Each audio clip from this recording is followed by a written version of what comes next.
Hi everyone, my name is Anna McDougall. I'm a junior software engineer with Novatech Consulting in their Berlin office. This year I made the career change into tech, and my presentation today is titled Entering the Tech Job Market for Career Changes.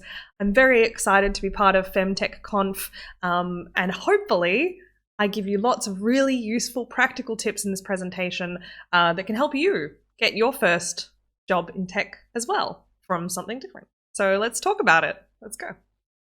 All right. Slides. I'm used to making YouTube videos and now I'm back to slides. All right. So this is what I'm going to talk about today. Who I am, who you are, what kind of challenges does career changing present, perfecting your pitch, understanding risk mitigation as a strategy, leveraging your former career, or maybe not, we'll see, and creating a presence. This will all make sense, by the way. This isn't just like random keywords I've thrown together. It has structure. All right, so let's start. Who am I? Someone with a frog in their throat, apparently. My first career was actually in a very different field. I got a bachelor in communications and I ended up working mostly in project management and in digital marketing, including in translation. So I live in Germany. I'm an Australian living in Germany. So I also used to do translation for digital marketing products, companies, from German into English. I had to think about that for a second. But along the way there, I actually got my master's in music and I worked as a professional opera singer for 7 years. So lots of people know me as that dev who used to be an opera singer.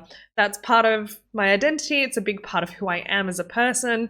As you can probably tell, I still have a bit of a flair for the dramatic, and that's definitely always going to be a part of who I am.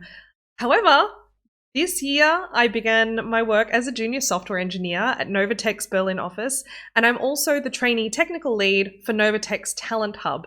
Now, the Talent Hub is basically like our landing zone. It's our airport for all our new arrivals into Novatech. Trainees, working students, interns, junior software engineers, senior software engineers often end up with us as well. And the idea is that basically we get everyone on the same page in terms of our tech stack. And what I do as the technical lead is I lead 2 projects that we work on as this unit. So mostly working with a backend in Kotlin and a front ends in Angular and React. And I help guide all of these wonderful people in terms of how to do good work, how to solve problems, but also trying to get them participating in presentations, the whole workflow of a developer. So I'm very used to working with people of all different levels in the development field, and I have a pretty good idea about what makes someone great in a development team and what doesn't. So hopefully I gave you a little bit of an insight into some of the non-technical aspects of development as well. So who are you? Well, dear viewer, these are some of the assumptions I'm making about who is watching this. Firstly, you're someone who has worked a different job until recently. Maybe you left your job to do a boot camp, or maybe you're still doing your job and you're self-teaching at home. Maybe you did something like I did, some sort of community college or some sort of night course in some sort of development or some sort of programming. And you want to get your first job as a developer or some other similar-ish tech role, and you have questions, right? Because you know that you're interested in this, you know you want to make it a career, and now the question is really like, all right, how do I do it? Well, there are a lot of different ways, but hopefully this will help guide you a little bit. So before we start talking about solutions, let's talk about what the challenges tend to be for those entering the market. Firstly, I want to talk a little bit about the idea of safety and security and risk, right? When you're younger, let's say you're leaving high school, there's relatively little on the line and you're likely to have some level of support. Not always, of course, unfortunately, but you're likely to have some level of support from family. There's very little to risk. if you have a job or a career, it's probably not particularly well paid, and you're not putting a lot on the line if you decide to pursue a different career. As you get older, and for career changes, normally this is happening, you know, at least in mid to late 20s, if not later, sometimes much later. I've known career changes in their 50s. You have a huge history in another career, and to feel like you're throwing that away is a huge risk. If you have any sort of family that you're supporting, mortgage payments, anything along those lines, loan repayments, student loans, that's a lot of risk to take on board, because you don't know if you're actually going to land a position or not. And so to actually quit your job is usually too much of a risk for most people. So most people are, you know, working while they're studying or something along those lines, and it's hard. But I want to kind of take this opportunity to reassure you a little bit, because every single source that you will read shows job numbers in tech are just growing exponentially.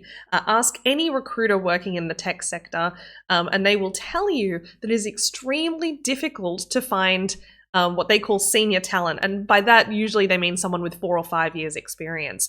And that's because these projects are expanding, companies are expanding, just in a ridiculous sense, and there just simply isn't enough talent who started 5 years ago to make up for that gap. So I know that you listening to this are not at that stage yet of having 4 or 5 years experience, but often what happens is these people are looking for seniors and they end up having to hire juniors and do something similar to what we do at Novatech, which is train them up and try to get them on board, try to find as much talent as we can and nurture that talent, and end up kind of, I guess, raising the little juniors up to a level where they can really contribute to that same effect as if you hired a senior. So that's the first piece of reassurance I want to give you about risk, the risk of going into this and trying this. The second is cash. There's just no denying tech is an extremely well-paid industry.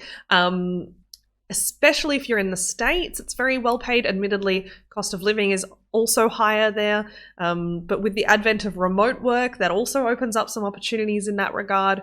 But even if you're not in the United States, I'm in Germany. I'm in a city in Germany that is a bit less well paid than other cities, which is Leipzig. Even then, you're still making good money, especially in your first job out of training. I did a 1-year training course, and all 11 people who graduated from that training course ended up getting jobs in tech. So, and you know, there's a huge variety of people there, a huge variety of talent and ability, and where they came from, jobs they came from, backgrounds they came from, everything from, you know, a Syrian refugee to a former opera singer, a Welsh welder who is in Leipzig, one of my very best friends. There's a huge variety there of people, and they all found jobs, and they're all making really good money compared to pretty much any other job that you would get with just 1 year of training. So in the end, this does come down to risk versus reward. As a career changer, you usually have more to risk, but I think the reward's worth it. I think it is, and I really encourage you to continue pursuing for that very reason. The other thing is, you feel like you might have wasted your time before. I want to kind of summarize this idea by saying, if you feel like by leaving behind another career, you might be wasting what you built there, probably you don't have a very good idea. There is a fly in here. Probably you don't have a very good idea about what a developer actually does. This is something I've spoken about a lot on my YouTube channel, but people underestimate to a huge extent the amount of people skills involved in development. You often have to work very closely with other people. You might be doing pair programming on a ticket for weeks, like potentially months. You might be tutoring other people or mentoring other people. You are in meetings, you're in retrospectives where you have to be really open and honest about your experience as a developer. You have to be able to communicate in this way. And there are plenty of ways in which development goes far, far beyond just the ability to write code. So I strongly encourage you to look into how your skills can transfer across, because I guarantee you there are plenty of ways that almost any job has transferred across. And by this one, I kind of come into this idea of how Opera helped me. Again, I talk about this so much on YouTube, so if you really are curious about this, I encourage you to check out my YouTube channel. There's a link at the end. But the general gist is music is also about systems, right? You also have to learn systems of logic, and you use those systems of logic to solve problems. Furthermore, being in front of people has given me a lot of confidence on a stage. I'm very good at working in teams of people. I'm very good at open communication, because you have to be on a stage if you're going to be able to trust those around you. And when you're working sometimes with massive props, the ability, like the potential for injury is very high on a stage. So you have to trust those people around you, and that comes through communication.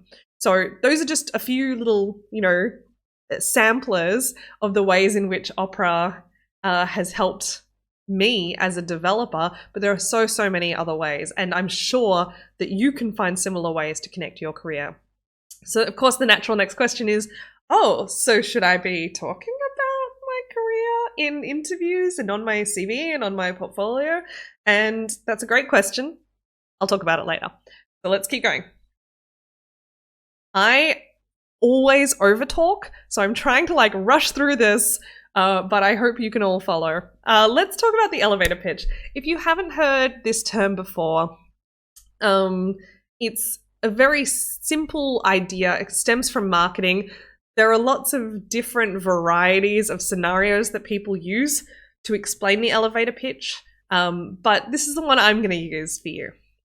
You get an elevator, and Sheryl Sandberg is already in there. So you walk in, look, there's Sheryl Sandberg. You have 30 seconds to convince her that Facebook should hire you. Okay. So, no pressure, right? But what do you say in those 30 seconds? What can the core of your message be? What can you say in 30 seconds that would convince her to at the very least give you an interview? Right? This is the idea of the elevator pitch. Yeah, you're going from, let's say, ground floor to 8th floor, and you have a very limited amount of time to speak.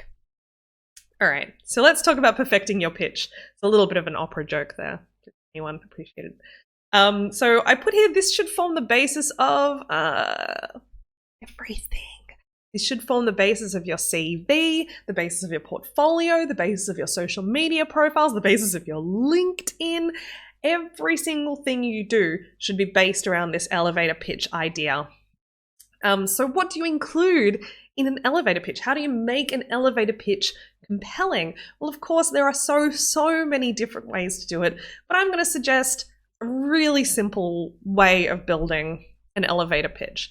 The first is to use a USP. This is another marketing or sales bit of terminology. It stands for unique selling point. So in marketing, for example, let's say you're selling a vacuum cleaner. You can tell, did you see? I spotted the vacuum cleaner and then I brought the vacuum cleaner back. You're selling a vacuum cleaner. What makes you able to sell that vacuum cleaner versus every other vacuum cleaner on the market? Right? You have to work out what it is. Is it particularly quiet?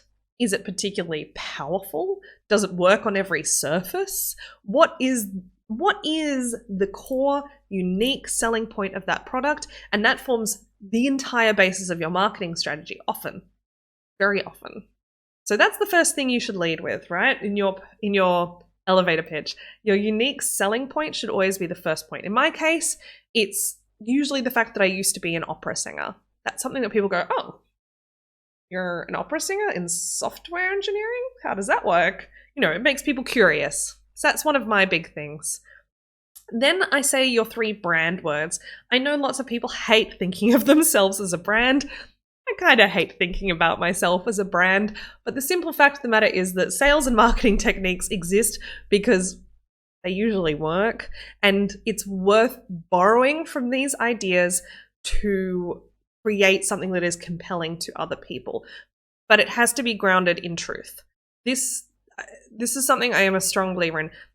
every good sales pitch, even if it's got spin, it has to be based on truth. You cannot lie, right? So I wouldn't go in saying my 3 brand words are like considered, contemplative, like maybe modest. These are not words that describe me, right? If I said these things, no matter how good they sound, they're not me, right? Maybe they're you. Maybe those could be your words, but they're not my words. So my 3 words are everywhere. They are quirky, energetic, and helpful. These are the 3 things that I am, and I always bring. And then you always end on a positive, a promise or a guarantee, right? So you either end on, I promise that if I had a job at Facebook, I would give it 100%. Or I guarantee that if you hire me, you won't regret it. You know, any of these kinds of guarantees, again, it has to be based on truth. If you don't genuinely believe that you can do it, don't say that. But I hope that you can come in from a place of confidence. On that point, try to avoid negatives in your elevator pitch. So, for example, what I wouldn't say in my elevator pitch is, yeah, I know that working for 7 years in opera means that I've been away from digital technology for a long time, but I really think I'd like to do it again, you know, if you'll hire me. I mean, all of these things. Okay, so the I know that, you know, you're already highlighting the negative, firstly, but the but itself shows, oh, you know, yeah, you know, there's definitely a negative there. And then if you'll hire me shows that you're not even sure if they should or if they would. And it puts you in a position where you sound a little bit desperate. And we don't want that, right? You want to come from a position of strength, you want to come from a position of confidence, and you want to come from a position of truth. So what could my elevator pitch sound like? You'll be like, oh, Cheryl, it is amazing to meet you. Let me introduce myself. My name's Anna McDougall. I actually used to be an opera singer, but I'm now working as a software engineer. People describe me as really quirky. I'm energetic, but extremely helpful. Love working with teams. Pride myself on getting exceptional results. You know, I'm just one of those people who's a constant overachiever. Anyway, if you ever have a position at Facebook that you feel would be relevant to me, I think it could be a good working relationship. I really feel like I could bring some value to Facebook, you know? So this is a way to do it. Maybe I had a few too many if statements in there, but I haven't prepared this one, so let's roll with it. So yeah, you see what I did there? I talked about my unique selling point. I said how people describe me, what I pride myself in, what is my strength. Yeah, and then I ended on, this could be a good working relationship. And working relationship is a great term to use because it puts you on an equal footing. It's not like, oh, please hire me. Oh, you know, it's, I can bring you value. You can bring me value. Maybe we can find a way to make this happen. Yeah, this is a deal, like a business deal. Yeah. So that's one of the methods that I would recommend. You can, of course, it's much more natural if you fit your brand words into normal sentences rather than just listing them off like I did. But that's a way you could do it. So how do you get to Carnegie Hall? This is another little opera joke there. Practice. People hate practicing. I get it. It's like when you first hear your voice recorded and you're like, whoa, is that really me? Well, you also have to practice your pitch. Once you've kind of constructed your pitch, you have to stand in front of the mirror and deliver it to yourself over and over and over again, right? Non-stop. Once you're comfortable delivering it to the mirror, you need to sit in front of your webcam because a lot of the time this will be happening either on a webcam or at a desk where they will be seeing you like on a webcam. Wear what you're planning to wear. Put on makeup if you're planning on putting a makeup, jewelry if you're planning on wearing jewelry. Put on whatever combination you're thinking of wearing to an interview and record yourself doing your pitch. Record it 2 or 3 times, watch it back, give yourself honest feedback, and then do it again. It's time consuming, right? It's boring. It's frustrating because you hate watching yourself and hearing yourself. Everyone does. But It's the only way to improve. And if you hate the first version, like compare when you do this, compare the first time you do this in front of the mirror with the 50th time you do this, or 20th maybe, and you'll see there's a huge improvement there. Now, if you didn't practice, that first version is what the employer would have seen. Okay? So I guarantee you practice is worth it. If there's one thing you take away from this talk today, it's get this pitch right, plan it out. You can even plan several versions for different companies if you think they value different things, and practice them. Okay? That's my number one tip. Please do it. I also have another YouTube video on that goes into much more detail on this. That's another option for you. So moving on from there, once you've got this pitch, I said before it has to be the basis for everything. What does that mean? Well, the 3 absolute bare minimum things you need when applying for your first tech job are a CV, a cover letter for each position, and a portfolio website. The CV can be tricky, right? It's its own talk, it's its own presentation. There are plenty of blog posts out there. The CV can be tricky for career changers because unlike people who have a background in tech, you have to focus more on projects and perhaps on education than you do on your work history. But at the same time, you can't hide your work history because employers will find that suspicious. It's tricky. So anyway, I encourage you to research that. There are so many different pieces of advice out there. I always recommend Taylor Desane as a great recruiter. That's the word I'm looking for. As a great recruiter to contact and look up. He's got CV examples and templates on his website. Desane is spelled Desseyn. So look him up. Cover letters. Yeah, this elevator pitch has to form the basis of your cover letter, right? You know that now the core things you need in an elevator pitch, make sure that they are in every cover letter, and then make sure that you talk about your skills relative to what is in the job ad. Speaking of job ads, I haven't written it in here, but there is a really common thing that I see, especially among women applicants, that they are often looking, when they're looking at a job ad, they're trying to make sure that they find a job where they match all the criteria, or maybe 90% of the criteria. Scrap that idea. I appreciate you, but scrap that idea because it's trash. You want to apply to any job where you meet 50%, 0% of the criteria. Why? Because every job ad is an ideal applicant that doesn't exist, and if they did exist, they would not accept the pay that that person is offering, almost always. So what does that mean for you? That means if you fit 50% of the criteria, you're probably in with a shot. And even if you're not, it's worth applying. If you even get to the first stage of the interview, hell, that's practice. And perhaps you even get valuable feedback from that recruiter or from the HR rep who talks to you.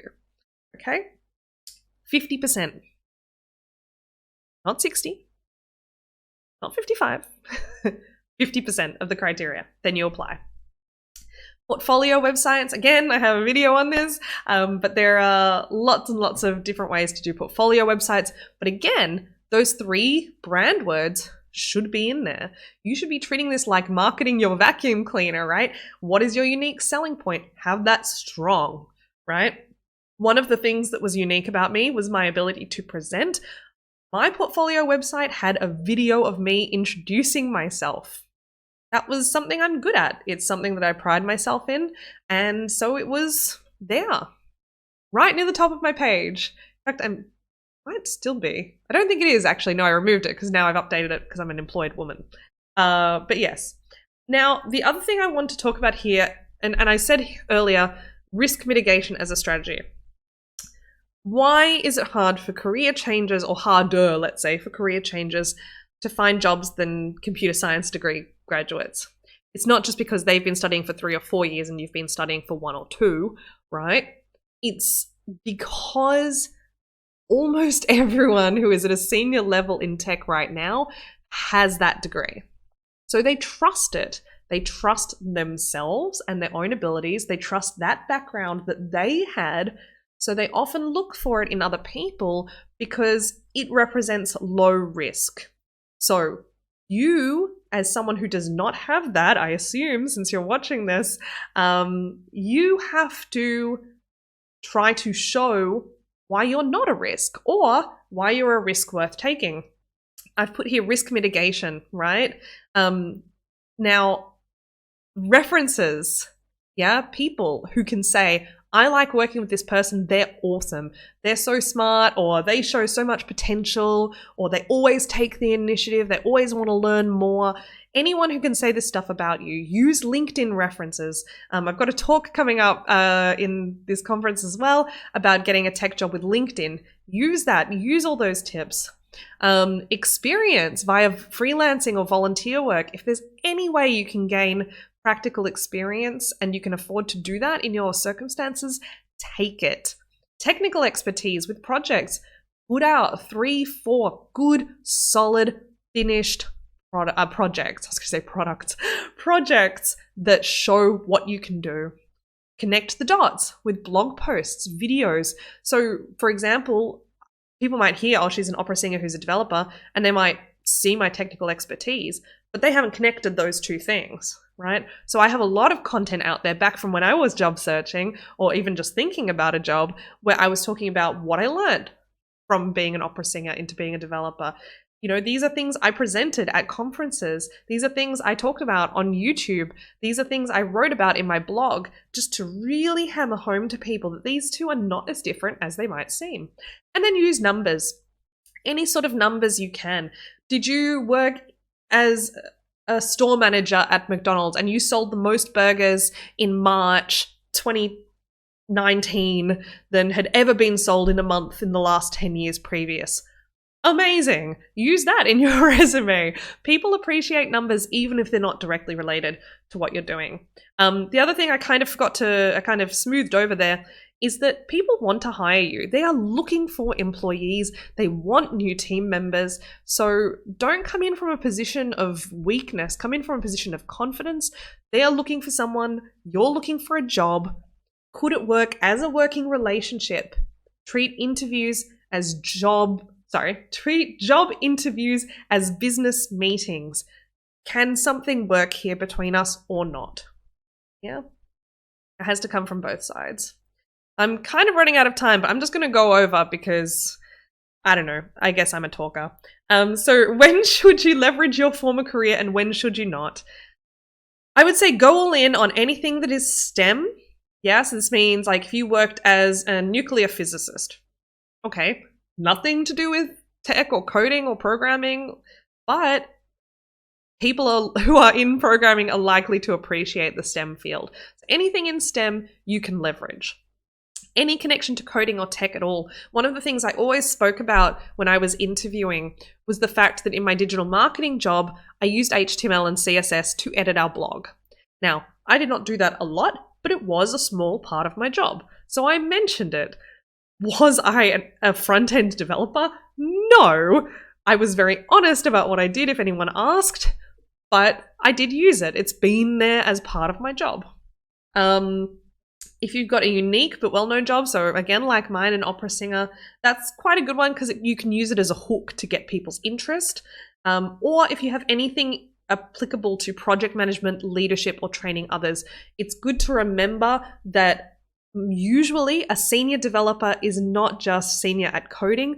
When you become a senior developer, you often become responsible for other developers. So if you are someone who is amazing at the technical side, but have no idea how to explain your code to others, have no idea how to mentor others, there are going to be problems. So don't forget that those people skills are actually a selling point for you. So if you have anything in your background that you can link to those skills, use those. If you have to explain your job, so I can't even think of one. I guess I worked as a media monitor for a while, and the fact that you have no idea what that means is exactly my point. If you work as a media monitor, you have to explain. You have to take a few sentences to really explain what that job was. Alternatively, if it's something that people see every day, like a checkout chick is another job I worked. I'm trying to remember all the jobs I worked. Maybe even a personal trainer or something like that. It's hard. You know, people have they have prejudices already about these jobs, and it can be hard to draw the line there. It's not unique enough to grab someone's interest, and it's not tech related enough to be able to tie in. So you can have it there and be honest about it, as I said, but I wouldn't lead with it, and I wouldn't actively go out of your way to include it in your pitch, for example. So what do you do instead? If they do ask about it, you find the short version. So for the Media Monitor thing, I could say, oh, we reviewed newspaper articles for business clients.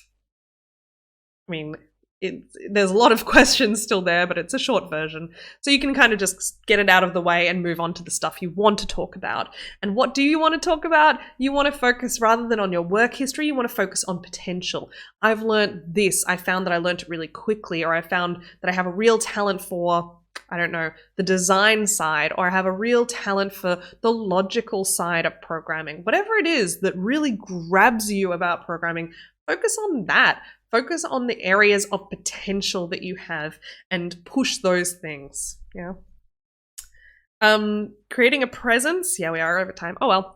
LinkedIn, Discord, Slack, paid membership groups, all of these are great communities to get involved in. As I said earlier, references are worth something. And I often say, once you've learned the technical skills, you then need a community or a network with whom you can discuss those skills, with whom you can grow. And then later, those people will often bring jobs to you, or alternatively, at least act as references for your expertise. So they are all great ways to, again, mitigate that risk that companies see when they hear that you're a career changer. The other thing is social media. Do not ignore it. Pick your favorite out of these and go. I will say YouTube and Twitter are pretty good. LinkedIn is in both of these categories, and I would say LinkedIn is always a great option, especially because it is explicitly bound to jobs and to career networks. Post on LinkedIn as if it's Twitter, as long as it's tech related or job related. Anything you would post on Twitter that is tech or job related, you can post on LinkedIn. LinkedIn is like where you should have no shame. You just promote yourself absolutely shamelessly. And the bare minimum you should have is a blog. Again, I have a video on this, but putting out blog posts about what you're learning, no matter how basic it seems to you, whatever you were learning 1 or 2 weeks ago, write a blog post on it now. It gives you a chance to review things. It gives you a chance to write about a problem you've solved. And it might help someone else as well, which is an added bonus. But what it does is it shows technical engagement, and it's something that you can actively give. You can use it in your cover letter, you can use it in your CV, you can use it in your portfolio site to say, look here, this is the thinking I've done about tech, or here's the advice I give about tech. And it, again, acts as proof that you aren't just someone who's kind of looking for a quick fix new job. You're actually engaged in what you're learning, and you want to make it your profession. Because for a lot of the people who are doing the hiring, tech is probably not even a passion anymore. It's their craft. It's their profession. It's something they pride themselves in. And what they want to see are other people who are engaged in that craft intellectually. If not intellectually, then at least actively knowledgeable, actively seeking knowledge in this field that is forever changing and will continue to change. So showing that curiosity, showing that interest, showing that engagement is extremely, extremely valuable. And I recommend Hashnode is my #1 recommendation for blogs. You can also look into dev.to and Medium. So, I know that was a bit of a whirlwind, but I really, really hope that you got a lot out of it about how to build an elevator pitch, how to build a unique selling point, bring that into your job applications, create this, short encapsulation of who you are and the value you bring, and then use social media, use these profiles to really give yourself the best possible chance to get that message out there. Engage with other people, learn about other people, help other people. All of this stuff comes back around. There are some beautiful tech communities out there. I'm active, very active on Twitter, so please do add me there. And of course, there's my LinkedIn and my YouTube. And I've put here, and I hope you'll hear this, that if you have German working rights and you speak some German, then send me your CV on LinkedIn. I'm happy to review it and have a look at it with you and maybe work on it a little bit with you. And if it's something that is worth if I feel like it's ready, basically, then I'd also be happy to send that on to my company to see if you'd be suitable for one of our junior positions. So obviously I can't guarantee anything, and I don't work in recruiting, so this is more just me putting an offer out there as another engineer and as someone who works with a lot of juniors in my day-to-day work. But if it's something you're interested in, then please do send me your CV. And other than that, I think I'm done. Yeah, and also please do give me feedback on this talk, because I really appreciate any and all comments you can give, especially if you found it useful or if there's something in particular that was really bothering you about my presentation. That's fine too. You can tell me that too, but be nice. Anyway, that's all I have for today. I really hope that you found this insightful, and I hope that you have a wonderful rest of your conference. Okay, bye.